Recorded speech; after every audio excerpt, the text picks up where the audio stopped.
ମହାଶିବରାତ୍ରି ଜାଗର ଦିନ ଗାଁ ମନ୍ଦିରରେ ମହାଦୀପ ଉଠିବ। କାହିଁ କେତେ ଲୋକ ଜାଗର ପାଳିଥାନ୍ତି ଆଉ ମହାଦେବଙ୍କୁ ପ୍ରାର୍ଥନା କରୁଥାନ୍ତି। କେଡ଼େ ହସ ଖୁସିରେ ଗାଁଟା ଫାଟି ପଡ଼ୁଥାଏ। ହେଲେ ବିଜୟବାବୁଙ୍କ ଆଖିରେ ଲୁହଧାରା ଶୁଖୁନଥାଏ। କାହିଁକି କେଜାଣି ହାତ ଯୋଡ଼ି ଦେଇ ଦେବଦେବ ମହାଦେବଙ୍କ ମନ୍ଦିର ସାମ୍ନାରେ କାନ୍ଦି ବୋବୁଥାନ୍ତି। କେହି ଜଣେ ସାଧୁ ଆସି ପଚାରିଲେ, କି ହୋ, ଆଜି ଭଳି ଦିନରେ କିଏ କ'ଣ କାନ୍ଦେ? କିନ୍ତୁ ଭକ୍ତଟିଏ ତା ଜୀବନରେ ଯଦି ସର୍ବସ୍ୱରା ହୋଇଯାଇଥାଏ, କାନ୍ଦିବା ଛଡ଼ା ତା ପାଖରେ ଆଉ କିଛି ବାଟ ହିଁ ନଥାଏ। ଦୁଃଖ ଜଣାଇବ ତ ଅତି ଆପଣାର ମଣିଷଟାକୁ। ବାବୁ ମଧ୍ୟ ମନେ ମନେ ସ୍ଥିର କରିସାରିଛନ୍ତି, ଏତେ ବଡ଼ ଦୁନିଆ ଭିତରେ ଯଦି ବି କହିବି ସେଇ ଦେବଦେବ ମହାଦେବଙ୍କୁ, ସେ ଚାହିଁଲେ ମୋ ପୁଅକୁ ମୋ ପାଖକୁ ଫେରାଇ ଦେବେ। ତାଙ୍କରି କୃପାରୁ ଅନେକ ବର୍ଷ ପରେ ସନ୍ତାନଟିଏ ପାଇଥିଲି। ସାମାନ୍ୟ ମନମାଳିନ୍ୟ ହେତୁ ଘର ଛାଡ଼ି ଚାଲିଯାଇଛି। ହେ ଠାକୁରେ, ଆଜି ଭଳି ଦିନରେ ଭାରି ଏକା ଏକା ଲାଗୁଛି। ଏକୁଟିଆ ମଣିଷଟାଏ ମୁଁ, ଫେରାଇ ଦେଲେ ହୁଅନ୍ତାନି। ମନ୍ଦିର ବେଢ଼ାକୁ ଚାହିଁ ମନେ ପଡ଼ିଯାଉଛି ସେ ଜାଗର ରାତିର କଥାକୁ। ବାପ ପୁଅ ସାଙ୍ଗ ହୋଇ ଆସନ୍ତି, ଜାଗରରେ ଦୀପ ଜାଳନ୍ତି। ମା ତ ଆରପାରିରେ, ତା ପାଇଁ ଠାକୁରଙ୍କ ପାଖରେ ଗୁହାରି କରନ୍ତି। ହେଲେ ଆଜି ଭଳି ଦିନରେ ଏକୁଟିଆ ମନ୍ଦିର ପାଖରେ ସାଧୁ ଜଣକ କିନ୍ତୁ ବୋଧ ଦେଇ କହିଲେ, ମନଉଣା କରନି ମୋ, ଦେବଦେବ ମହାଦେବ ଅନ୍ତର୍ଯାମୀ ସେ। ତାଙ୍କୁ ଯିଏ ଭକ୍ତିରେ ଡାକିଛି ସେ ତାଙ୍କର ଡାକ ଶୁଣନ୍ତି। ମୋ ମନ କହୁଛି ଆଜି ଭଳି ଦିନରେ ତମ ପୁଅ ନିଶ୍ଚୟ ଫେରିବ। ସାଧୁଙ୍କ ମୁହଁରୁ ଏକଥା ଶୁଣିଲା ପରେ କାନ୍ଦଟା ଦୁଇଗୁଣ ହୋଇଗଲା। ତାହା ଯଦି ସତରେ ହୁଅନ୍ତା, ଆଉ ମୋର କ'ଣ ଅଛି କି? କିଛି ଲୋଡ଼ା ନାହିଁ ମୋର। ଠାକୁରେ, ଆଉ ଯଦି ସତରେ ମୋ ପୁଅ ନ ଫେରେ, କଥା ଦେଉଛି ଏଇ ମନ୍ଦିର ବେଢ଼ାରେ ବସିବି, ପାଣି ଟୋପେ ବି ପିଇବିନି ସିଏ ନ ଫେରିଲା ପର୍ଯ୍ୟନ୍ତ। ଏତକ ଜିଦି କରି ଭକ୍ତଟିଏ ସେଦିନ ମହାଶିବରାତ୍ରି ଜାଗର ଦିନ ବାବାଙ୍କ ସାମ୍ନାରେ ମୁକ ପରିକା ବସିଗଲା। ସେ ଏମିତି ହାତ ଯୋଡ଼ିକି ଚାହିଁ ରହିଥାଏ। ଏପଟେ କିନ୍ତୁ ପୁଅକୁ ଦେଖ। ପୁଅ ନା ଶ୍ରଦ୍ଧାରେ ବାପା ଭୋଳା ଦେଇଥାନ୍ତି। ହଁ, ପିଲାଟି ଦିନରୁ ଭାରି ଭଲ ଥିଲା। ଯେତେବେଳେ ବୟସ ବଢ଼ିଛି, 12 ଲୋକଙ୍କ ସାଙ୍ଗରେ ମିଶିଲା। ଚଗଲା ପିଲାଟା, ମୁଣ୍ଡକୁ ଯାହା ଢୁକିଲା ସେଇଆ। ବାପାଙ୍କ ପାଖରେ ଦିନେ ଜିଦି କରି ବସିଲା, ମୋ ପାଇଁ ମୋବାଇଲଟେ ଦେଲେ ହେବ, ନହେଲେ ନାହିଁ। ତା ଛଡ଼ା ବାପା ତ ଦିନ ମଜୁରିଆ, ଏତେ ଟଙ୍କା ଆଣିବେ ବା କେଉଁଠୁ? ବୁଝେଇ ସୁଝେଇ ଯାହା ବି କହିଲେ କଥାଟା ଜମା ଶୁଣିଲାନି। ଜିଦିରେ ଅଟଳ। ଶେଷରେ ବାପାଙ୍କୁ ଗାଳି ମନ୍ଦ କରି ଘର ଛାଡ଼ି ଚାଲିଯାଇଛି। ସେ ଆସିବାର ନାଁ ବି ଧରୁନି। ଆଉ କେହି କେହି କୁହନ୍ତି, ଆଉ କ'ଣ ସେ ଥିବ? ଏତେ ଦିନ ହେଲାଣି, ମଲା କି ହଜିଲା ତାର ତ କିଛି ଖୋଜ ଖବର ନାହିଁ। ତାକୁ ଅପେକ୍ଷା କରି ଲାଭ ବା କ'ଣ? ବାପା ମନ କିନ୍ତୁ ବୁଝେନି। ମୋ ଠାକୁର ଅଛନ୍ତି, ଦେବଦେବ ମହାଦେବ ଅଛନ୍ତି। ମୋ ପୁଅର କିଛି ବି ହେଇନଥିବ। ସିଏ ଚାହିଁଲେ ନା ତାକୁ ବୁଝେଇ ପୁଣି ପଠାଇଦେବେ ମୋ ପାଖକୁ। ହଁ, ଭକ୍ତଟିର ଏମିତିକା ବିଶ୍ୱାସ ଆଗରେ ସମସ୍ତଙ୍କ କଥା ଫିକା ପଡ଼ିଯାଏ।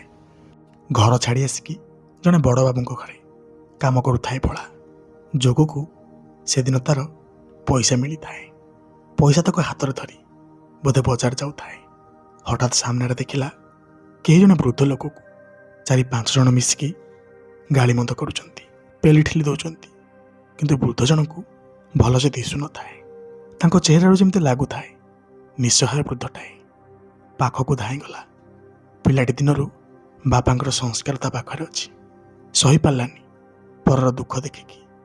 ସମସ୍ତଙ୍କ ପାଖରୁ ମୁକୁଳେଇ ଆଣିଲା। ଲୋକଟି ଭଲସେ ଚାଲି ବି ପାରୁନଥିଲା। ତା ହାତ ଧରି ଭିଡ଼ି ନେଲା, ଗଛମୂଳେ ବସେଇଦେଲା। ପଚାରିଲା, ମଉସା ଖାଇଛନ୍ତି?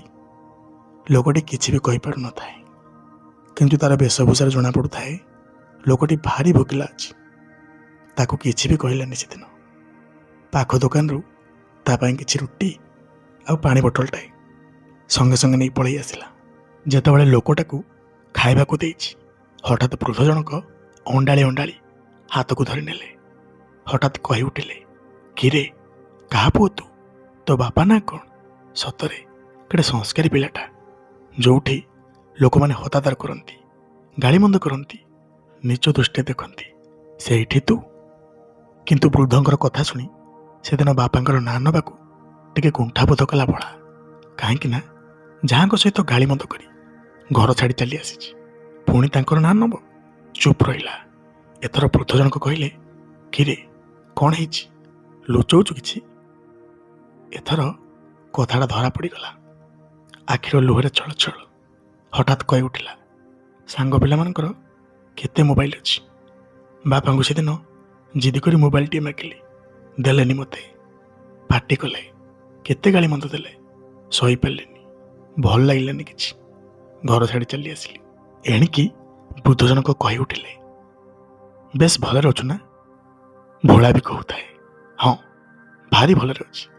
ଖାଉଛି ପିଉଛି, ରୋଜଗାର କରୁଛି। ଏଇ ଦେଖୁନ ନୂଆ ମୋବାଇଲଟି ବି କିଣିଛି।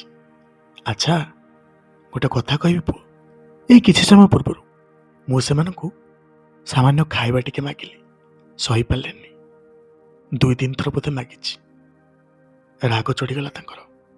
ଗାଳି ମନ୍ଦ କଲେ, ପିଲା ଠେଲା କଲେ, ମାଡ଼ ବି ମାରିଲେ। ଜାଣିଛୁ କ'ଣ ପାଇଁ? କିଛି ବି ବୁଝା ପଡ଼ୁନଥାଏ କଥାଟା। ଲୋକଟି ଆଉ ଟିକେ ଧୀର ସ୍ୱରରେ କହିଲେ, ମୁଁ ବି ଯାଯାବର ଜୀବନ ଜିଉଛି। ମୋର ବି ପରିବାର ଥିଲା, କିନ୍ତୁ ମୁଁ ଏବେ ଅବହେଳିତ। ତୁ ତ ତା ନୁହେଁ ନା, ତୋର ବାପା ଅଛନ୍ତି। ଜାଣିଛୁ ଗୋଟେ କଥା, ଏବେ ମୋତେ ସେମାନେ ମାରଧର କଲେ।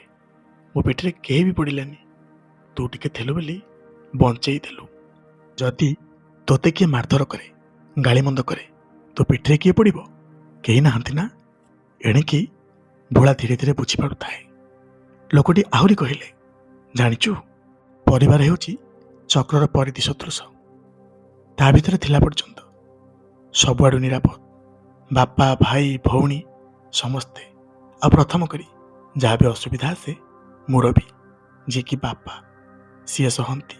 ତାଙ୍କଠୁ ବଳିଲେ ଯାହା। ଜାଣିଛୁ ଗୋଟେ କଥା, ଯୁଦ୍ଧରେ ଅଭିମନ୍ୟୁ ବି ନିଜ ପରିବାରକୁ ସାମାନ୍ୟ ଦୂରକୁ ଯାଇଥିଲା ବୋଲି ଶେଷରେ ମୃତ୍ୟୁ ମୁଖରେ ପଡ଼ିଲା। ତୁ ଭାବୁଛୁ ବଞ୍ଚିଯିବୁ? ନାଇଁ ରେ, ଦୁନିଆ ସେମିତି ନୁହେଁ। ତୋ ବାପା ଅଛନ୍ତି, ରାଗଟାକୁ ଭୁଲି ତାଙ୍କ ପାଖକୁ ଯା, ତୋତେ ସେ ଅପେକ୍ଷା କରିଥିବେ। ବୃଦ୍ଧଙ୍କଠାରୁ ଏ କଥା ଶୁଣିଲା ପରେ ତାର ମନେ ପଡ଼ିଯାଉଥାଏ ଏ ଜାଗର କଥା। ବାପାଙ୍କ କାନ୍ଧରେ ବସି ଦେବଦେବ ମହାଦେବଙ୍କୁ ଦର୍ଶନ କରିବାକୁ ଆସେ। ଆଉ ବାପ ପୁଅ ମିଶି ଜାଗରରେ ଦୀପ ଜାଳନ୍ତି। ଶେଷରେ ଭୋଗ ଖାଇ ଘରକୁ ଯାଆନ୍ତି। ମନେ ପଡ଼ିଯାଉଥାଏ ସେଇ ମନ୍ଦିର ବେଢ଼ାକୁ। ବୃଦ୍ଧ ଲୋକ ଜଣକ ସେଦିନ ତାର ଆଖି ଖୋଲିଦେଲେ। ଆଉ ଡେରି ନ କରି ବୃଦ୍ଧଙ୍କୁ ମୁଣ୍ଡିଆଟିଏ ମାରି ଧାଇଁଲା ତାର ସେ ଗାଁ ମନ୍ଦିରକୁ। ତାର ବିଶ୍ୱାସ ଥାଏ ବାପା ମୋର ନିଶ୍ଚୟ ଆସିଥିବେ, କାହିଁକିନା ଆଜି ହେଉଛି ମହାଶିବରାତ୍ରି ଜାଗର। ଏପଟେ ବାପାଙ୍କୁ ବି ଦେଖ, ନ ଖାଇ ନ ପିଇ ସେମିତି ବାବାଙ୍କ ଆଗରେ ହାତ ଯୋଡ଼ିକି ବସିଥାନ୍ତି। ଖଣ୍ଡେ ଦୂରରୁ ଦିଶିଲା ପୁଅ ତାଙ୍କର ଧାଉଁଛି, ହାତରେ କିଛି ଗୋଟିଏ ପୁଡ଼ିଆ ଧରି। ବାପା ଯେତେବେଳେ ଏତକ ଦେଖନ୍ତି, ତାଙ୍କର ଖୁସିର ସୀମା ରହିଲାନି। ଆଖିରୁ ଲୁହ ଝଡ଼ି ଯାଉଥାଏ। ସତରେ ଠାକୁରେ ଡାକ ଶୁଣିଲେ, ମନ କଥା ବୁଝିଲେ, ମୋ ପୁଅକୁ ମୋତେ ଫେରେଇ ଦେଲେ। ପୁଅ ବି ସେଦିନ ତାର ସବୁ ଭୁଲ ବୁଝିପାରିଲା। ସିଧା ଆସି ବାବାଙ୍କ ପାଦ ତଳେ ପଡ଼ିଗଲା। କଥା ଦେଲା, କୌଣସି ବି ପରିସ୍ଥିତିରେ ତୁମକୁ ଛାଡ଼ି ମୁଁ କୁଆଡ଼େ ଯିବିନି। ବାବା କିନ୍ତୁ ଆଶ୍ଚର୍ଯ୍ୟ ହେଇଗଲେ। ଆରେ ଯୋଉ ଛୁଆଟା ଏତେ ରାଗୁଥିଲା, ଏତେ ରୁଷୁଥିଲା, ହଠାତ୍ ବଦଳିଗଲା କେମିତି? ପାଖରେ ସାଧୁ ମଧ୍ୟ ଥାନ୍ତି। ପୁଅ ସବୁ କଥା କହିଲା। କି ଜଣେ ବୃଦ୍ଧ ମଉସାଙ୍କ ପାଇଁ ହାତରେ ଆଣିଥିବା ପୁଡ଼ିଆଟା ବି ଦେଲା। କାଳେ ମୋତେ ଡର ଲାଗିବ, ମୋ ହାତରେ ଦେଇଛନ୍ତି। ସାଧୁ ଜଣକ ଯେତେବେଳେ ଖୋଲିକି ଦେଖନ୍ତି, ଦେବଦେବ ମହାଦେବଙ୍କର ଧଣ୍ଡା, ପାଦୁକ ଆଉ ଭୋଗ ସେ ସବୁ ବୁଝିସାରିଥିଲେ। ସେ ଆଉ କେହି ନଥିଲେ, ମଣିଷ ରୂପରେ ଦେବଦେବ ମହାଦେବ ଆସିଥିଲେ ତାଙ୍କ ଭକ୍ତକୁ ସଦ୍ବୁଦ୍ଧି ଦେବାକୁ, ଭଲ ବାଟକୁ ଆଣିବାକୁ। ତାଙ୍କର ଛୋଟ ପ୍ରୟାସଟିଏ ସତରେ ପରମ ଦୟାଳୁ ଠାକୁର। ପରଠାରୁ ମାଡ଼ ଗାଳି ଖାଇଲେ, ବୃଦ୍ଧ ହୋଇକି ଆସିଲେ। ବାପ ପୁଅଙ୍କ ଆଖିରୁ ଲୁହ ଝଡ଼ି ଯାଉଥାଏ।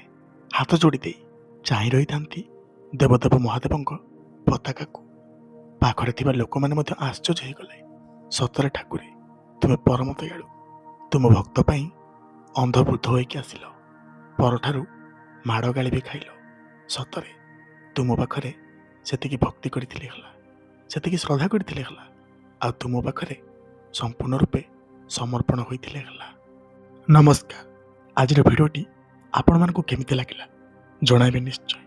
ଦେବଦେବ ମହାଦେବଙ୍କ କୃପାରୁ ସମସ୍ତେ ଭଲରେ ଥାନ୍ତୁ, ସମସ୍ତେ ଖୁସିରେ ଥାନ୍ତୁ।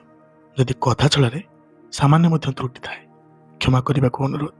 ପୁଣି ଦେଖା ହେବ ନୂଆ କାହାଣୀ, ନୂଆ ଅନୁଭୂତି, ନୂଆ ଭିଡ଼ିଓ ମାଧ୍ୟମରେ।